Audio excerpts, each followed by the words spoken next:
Okay, let's start the guilt-free version of food. Welcome to Taste Diary and Barna's Kitchen. তাহলে কেমন আছেন আপনারা সবাই? আমি এখন যে রেসিপিগুলো শেয়ার করছি সেগুলো আমি চাইছি যাতে আমি টেস্ট কম্প্রোমাইজ না করে হেলথের দিকে একটু নজর রেখে রেসিপিটা নিয়ে একটু এক্সপেরিমেন্ট করতে পারি। তো আজকে চিকেন হারিয়ালি বানাবো আমি। চিকেন হারিয়ালি বানানোর জন্য আমি আগের দিন রাত্রির বেলাতে 500 গ্রাম চিকেনসে করেছি আমি। তো সেটাকে আমি সেই চিকেনটাকে ভালো করে ওয়াশ করে টক দই দিয়ে ম্যারিনেট করে একটু পেরি পেরি মশালা যেটা আছে সেটা দিয়ে আমি ম্যারিনেট করে রেখেছি। আমি আর কিচ্ছু দিনই ওভারনাইট ম্যারিনেটেড অবস্থা ওটা ফ্রিজে ছিল। তো আমি পালাকটা তৈরি করেছি হারিয়ালি করার জন্য। আমি 2 মুঠ পালং শাক নিয়েছি, 2 মুঠো মতো। সেটাকে আমি প্রথমে 3 মিনিট মতো ফুটিয়ে নিয়েছি গরম জলে, তারপরে তুলে ঠান্ডা জলে ঠান্ডা করে নিয়েছি যাতে কালারটা নষ্ট না হয়। তারপরে 1 আঁটি মতো ধনেপাতা নিয়েছি, সেটাকে আমি মিক্সিং বলে দিয়ে দিয়েছি। তার মধ্যে পালং শাকটা দিয়ে দিলাম, আর দিলাম 3টে কাঁচা লঙ্কা আর 1টা রসুন আর 1 ইঞ্চি আদা। মিক্সার গ্রাইন্ডারে দিয়ে আমি একটা স্মুথ পেস্ট বানিয়ে নিয়েছি। আর এখন আমি ম্যারিনেশনটা দেখিয়ে দিলাম। এরপরে আমি কড়াইতে এইটুকু তেল গরম করব, আর এইটাই তেল ফাইনাল, এরপরে কিন্তু কোনো তেল যাবে না। রান্নাটা দেখুন প্রচণ্ড ইজি আর ভীষণ টেস্টি হতে চলেছে। রান্নাটা যখন আমি খেয়েছিলাম, যখন সবাইকে খাইয়েছিলাম, তখন সবাই জাস্ট বলেছিল যে ওয়ান অফ দ্য বেস্ট। এটা আমার one of the best experiment.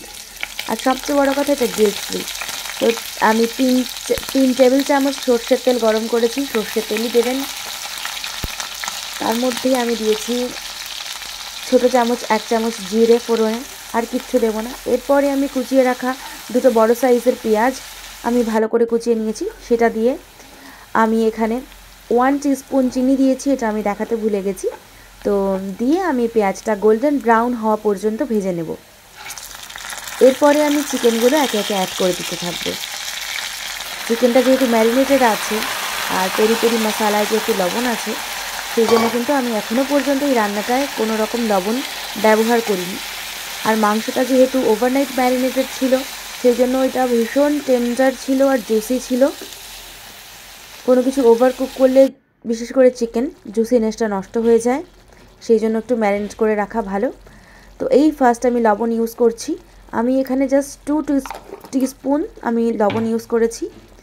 মাংসটা দিয়ে আমি ভালো করে নাড়িয়ে চাড়িয়ে লবণটা দিয়ে আমি ভালো মতন করে নাড়িয়ে নেব। একটু ঢাকা দিয়ে দেব। টক দই দেওয়া আছে, সেই দরুন জল উঠবে। সেই জলটাতেই অ্যাডিশনাল কোনো জল দেওয়ার দরকার নেই, কারণ যে পেস্টটা করা হয়েছে ওটাতে জল আছে, মাংস থেকে নিজের জলটা বেরিয়েছে। রান্নাটা এতেই হবে। আর যেহেতু ম্যারিনেট করা ছিল, সেজন্য চিকেনটা রান্না হতে কিন্তু খুব বেশি সময় লাগবে না। পুরো রেসিপিটা হাফ অ্যান আওয়ারের মধ্যে হয়ে যাবে।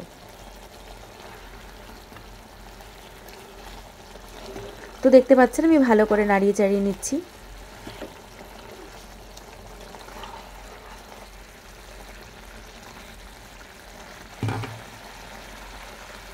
এইবারে আমি যে পেস্টটা করে রেখেছিলাম সেটা অ্যাড করে দেবো। গ্রিনটা দেখছেন কীরকম ইনট্যাক্ট রয়েছে। আমি কিন্তু রান্নাটা ঢাকা দিয়ে রান্না করব না, লাস্টে গিয়ে একটু হালকা মতো ঢাকা দেওয়া লেগেছে, কিন্তু ট্রাই করবেন যাতে পুরো রান্নাটা না ঢাকা দিয়ে করা যায়, তাহলে কালারটা এরকমই থাকবে। তো যাই হোক, দেখুন আমি এবার মশলাটা দিয়ে ভালো করে মিশিয়ে নিচ্ছি।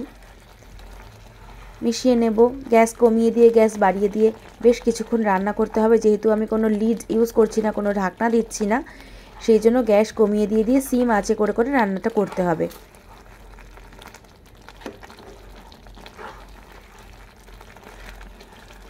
সিম আঁচে করে আমি মাংসটাকে ভালো করে মশলাটার সঙ্গে এরকম করে মিশিয়ে নিয়েছি। জলের দরকার হবে না, এরকমভাবে জল বেরোতে শুরু করবে। তো দেখতে পাচ্ছেন গ্রিনটা একটু অফ গ্রিন হয়ে গেছে, একটু হয়ে যাবে, কারণ ওই রঙটা তো একদম কাঁচা রঙটা তো থাকবে না, রান্না করার পরে একটু এরকম হয়ে যায়। তো ফুটতে দেবো আমি একটু এরকমভাবেই ঢাকনা ছাড়াই নাড়তে চাড়তে নাড়তে চাড়তে দেখবেন মাংসটা একদম হয়ে এসছে। জলটা পুরো ট্রেনে নিয়ে একদম গ্রেভি ফর্ম একটা ক্রিয়েট করবে। তবে যদি মনে হয় এই ফর্মেও রাখতে পারেন। তো দেখুন এই যে এরকমভাবে ফুটে উঠেছে। তো গ্যাসটা যখন বাড়িয়ে দেবেন তখন দেখবেন বাবল যেগুলো হচ্ছে ফুটে উঠছে সেগুলো না গায়ে ছিটে আসছে। তখন আমি একটু এই রকম একটা ঢাকনা এই পজিশানে দিয়ে একটু একটু করে ঢেকে রাখছিলাম, না হলে গায়েটা একদম ছিটে আসছে, একদম ফোসকা পড়ে যাবে, এত গরম। তো এটাকে একটু ঢাকছি, আবার তুলে একটু নাড়িয়ে দিচ্ছি, এরকম করে করতে করতেই রান্নাটা একদম হয়ে যাবে, ডান হয়ে যাবে।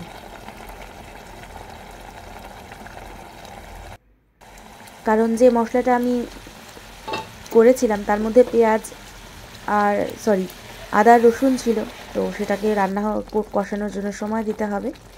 তো দেখুন এই পর্যায়ে আমি একটু ট্যাঙ্গি চেয়েছিলাম, যাতে একটু ট্যাঙ্গি টেস্ট হোক, যেহেতু আমি একদম পেঁয়াজটা ভাজার সময় একটু চিনি ইউজ করেছি। এটা কিন্তু একদমই মিষ্টি মিষ্টি না, কিন্তু হালকার মধ্যে একটু সুইটনেস আছে, তার সঙ্গে যদি একটু ট্যাঙ্গি আসে তাহলে জিনিসটা একদম মানে সোনায় সোহাগা বলে সেরকম একটা টেস্ট কিন্তু এটার হয়েছিল। তো দেখুন একটুখানি আমি আচার দিলাম, দিয়ে আমি এটাকে মিশিয়ে নিয়ে ঢাকা দিয়ে দিলাম। রুটি দিয়ে খেতে পারেন, পরোটা, নান, রুটি জাতীয় জিনিসই ভালো লাগবে। তবে আমার মনে হয়েছে খেয়ে যে ভাত দিয়েও খাওয়া যায়, রাইসের যে কোনো আইটেম, যেমন ধরুন ফ্রাইড রাইস, জিরা রাইস, এগুলোর সাথেও খাওয়া যায়। দারুণ লাগবে, দারুণ লাগবে, এটা অসাধারণ একটা রেসিপি হয়েছিল, অবশ্যই ট্রাই করবেন। আর দেখলেন তো কতটা হেলদি হলো রান্নাটা। আমি কিন্তু ওইটুকু তেলের বাইরে আর কিচ্ছু ইউজ করিনি। তো অবশ্যই ট্রাই করবেন, জানাবেন। একটা গিল্ট ফ্রি রেসিপি, খাওয়ার পরে কোনো রিগ্রেট ফিল হবে না আশা করি। তো যদি ভালো লেগে থাকে তাহলে চ্যানেলটা সাবস্ক্রাইব করতে ভুলবেন না, আর রেসিপি ভালো লাগলে একটা লাইক করে দেবেন।